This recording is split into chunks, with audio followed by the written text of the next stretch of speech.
దేవుని వాక్యము ఏమిటో తెలుసా? దేవుడు మాట్లాడిన ప్రతి మాట లిఖితపూర్వకంగా రాయించబడి ఉన్నది. ఇది దేవుడు ఎవరి దగ్గర ఎప్పుడు ఎక్కడ ఎలా మాట్లాడారో, ఏ వ్యక్తి గురించి ఎవరికి ఎలా చెప్పాడో, ప్రవక్త గురించా, రాజు గురించా, మనుషుల గురించా, ప్రతి మాట లిఖితపూర్వకంగా ఉన్నది.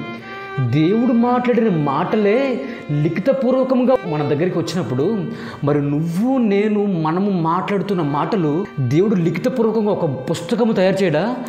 అది ఖచ్చితంగా చేస్తాడు. వాక్యం సెలవిస్తుంది, ప్రతి మాటకు లెక్క అప్పగించాలి. ఒక్కటి ఇమాజినేషన్ చేసుకో, ఒక 15 సంవత్సరాలు 20 సంవత్సరాల క్రితం వరకు మనం మాట్లాడిన ప్రతి మాట, ఎవరి దగ్గర ఏం చెప్పాం, ఎవరితో ఏం మాట్లాడడం, ప్రతి మాట దేవుడు రాయించి ప్రింటౌట్ చేయించి అందరికీ పంచపెడితే కనీసము మన పుస్తకము మనము చదువుకోగలమా?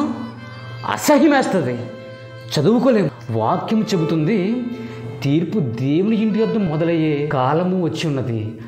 అది మన ఇంటి వద్దనే మొదలైతే అవిధేయులైన వారి గతి ఏమగును?